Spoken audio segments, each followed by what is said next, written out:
It's been almost 3 years since Game of Thrones aired their final episode. With the House of the Dragon quickly approaching, I thought it'd be fun to revisit some of my favorite costumes from the series with a fresh set of eyes. And what better place to start but with the critically acclaimed episode, The Lion and the Rose, that featured the purple wedding. Series costume designer Michele Clapton won an Emmy for the costumes in this episode. And if you haven't seen Game of Thrones, there might be some spoilers. Brienne of Tarth.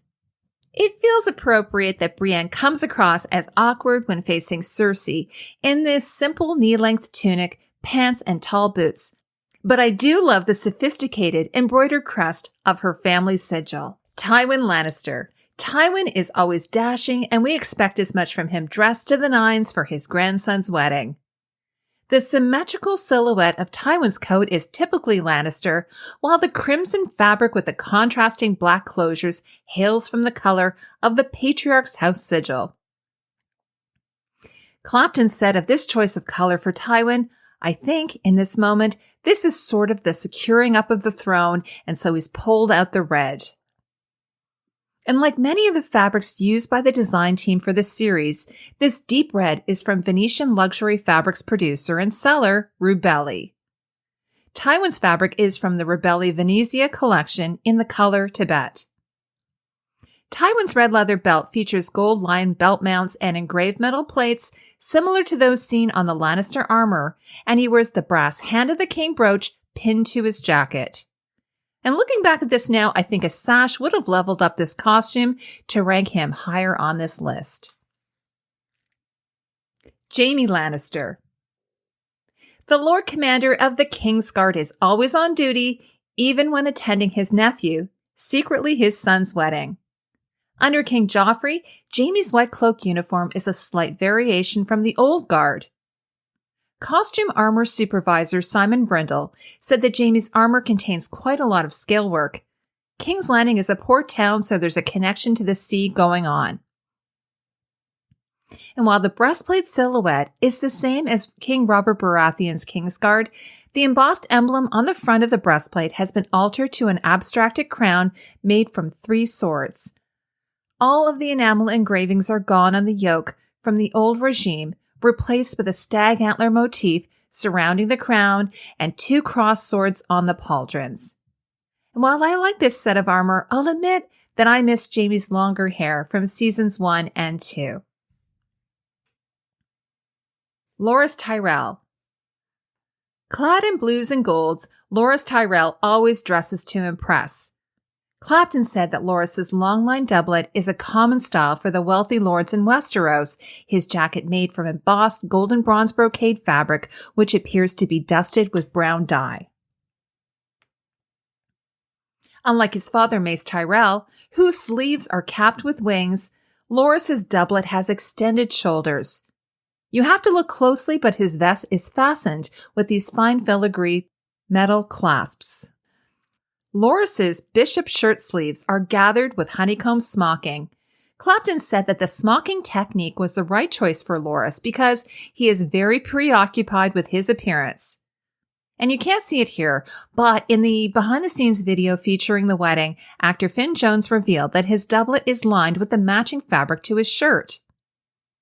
Loras also wears a rose brooch on his jacket.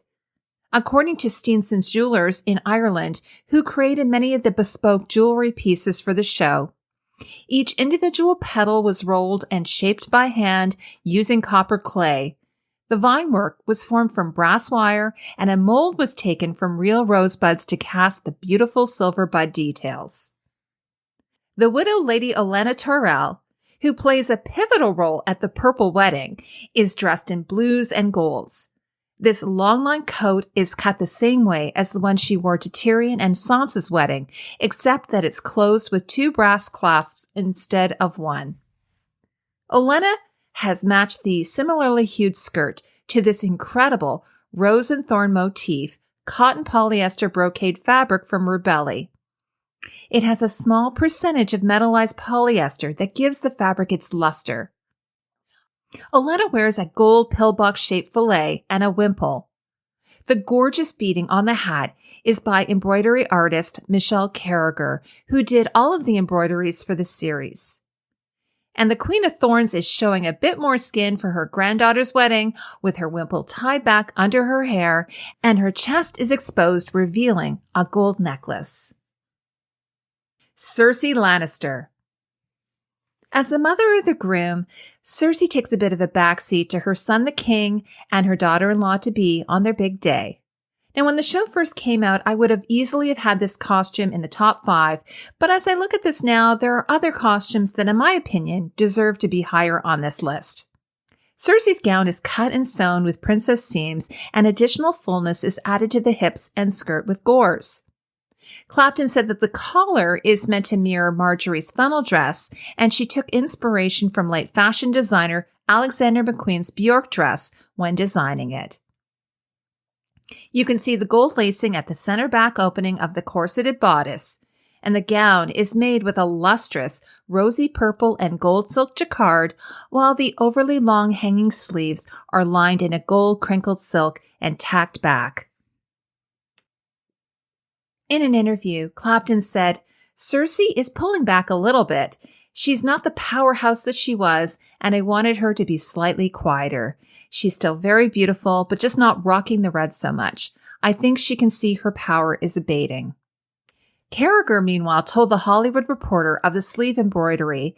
It's emblazoned with 3-dimensional Lannister lions in gold mesh wire, French steel-cut beads, and tiny gold pearls.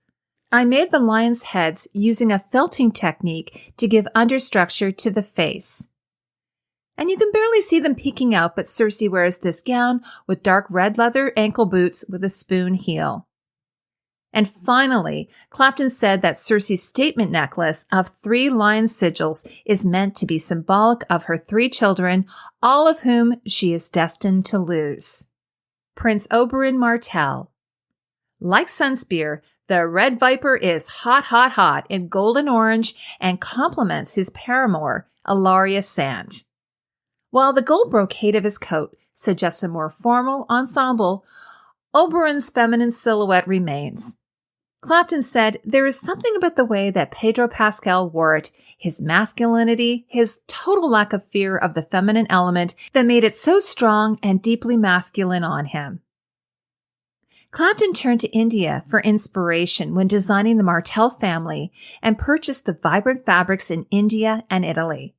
The scale trim on both the open neck shirt and robe is meant to represent snakeskin, while the green brocade sash adds some additional texture and color. I'm always noticing new things, and looking at this costume with fresh eyes, I see that the sash is from the same leafy pattern fabric as Loras' shirt, but in a different colorway.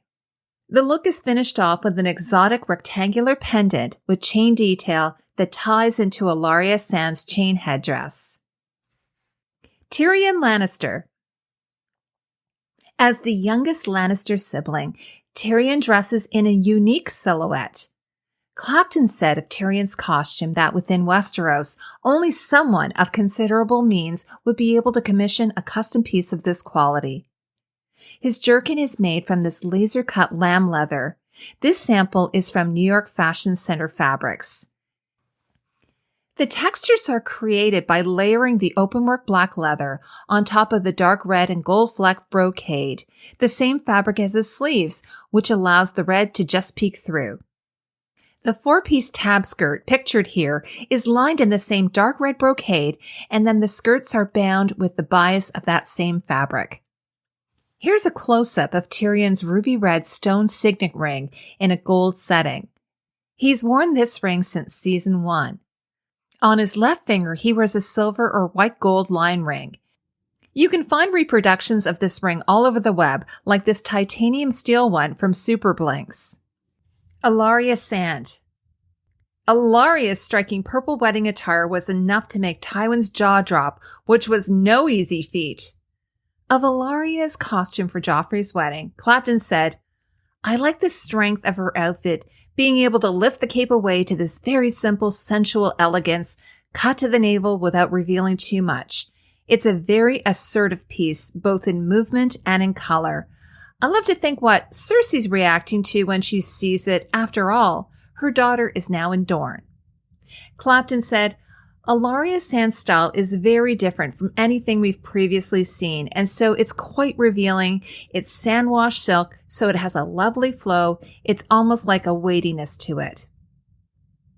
And then of Ellaria's Cleopatra-inspired headpiece, Clapton said, Ellaria has a really lovely sort of chained headpiece, which I thought, my God, it's such a great look. It's this thing of trying to find new areas of how people should look because we've done so much now. And Ellaria also wears these snakeskin strappy sandals with her gown. The embellished brocade shoulder pieces are the work of Michele Clapton.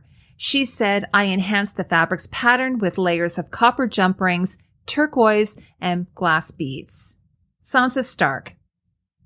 This is one of my favorite gowns worn by Sansa.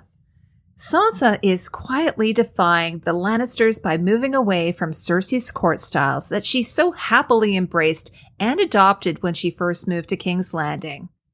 This gown is a simple silhouette with a center front closure fastened with 2 gold sycamore key penannular brooches.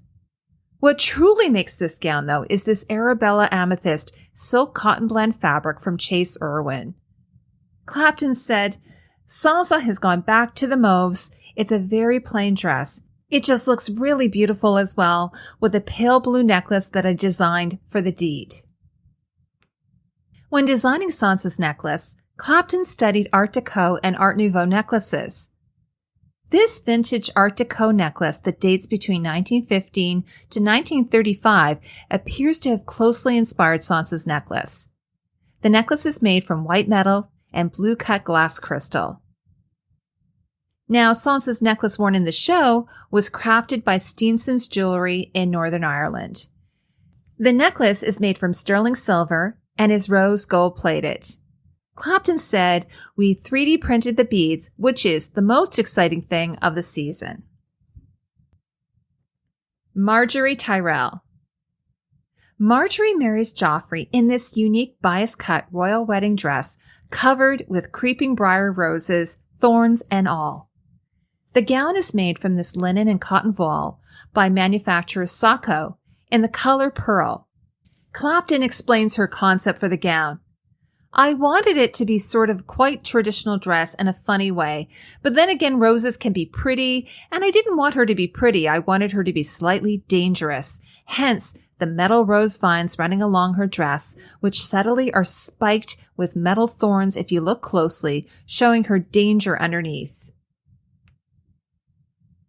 Carragher elaborates on the design, saying, Margaery's wedding dress has a simple, seductive shape, but the tangled, thorny stems are there as a web-like trap to capture and snare their prey, and the roses cascade and spill down, covering the ground, slowly spreading their influence in their wake.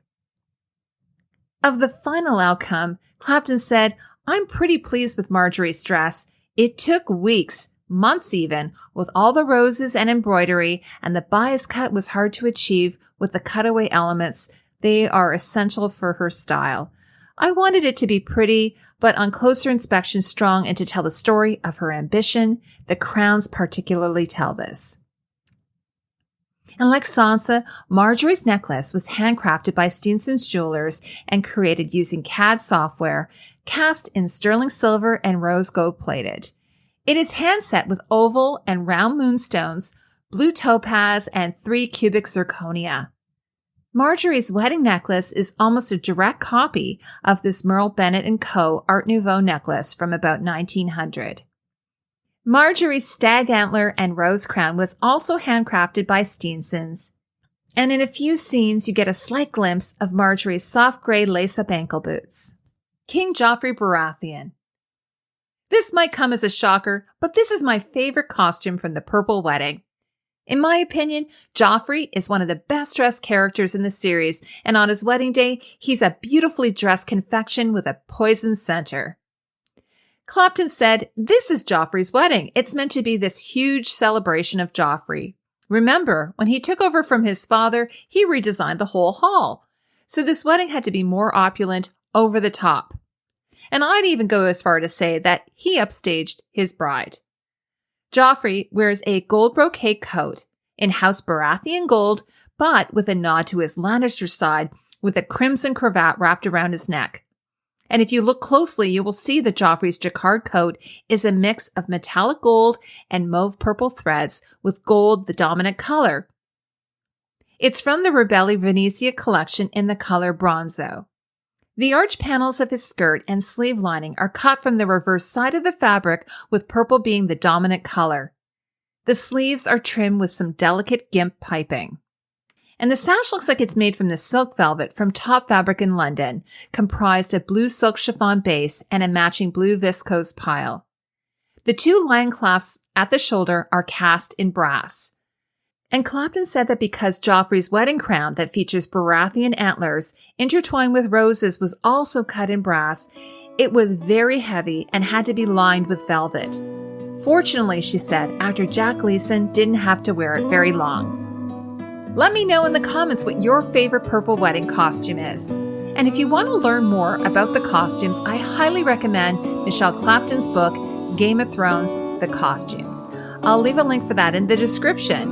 Or if you are short on funds, you can check out my full Game of Thrones playlist. I have over 50 videos analyzing the costumes. And if you find value in this content, consider subscribing. I'll see you in the next video.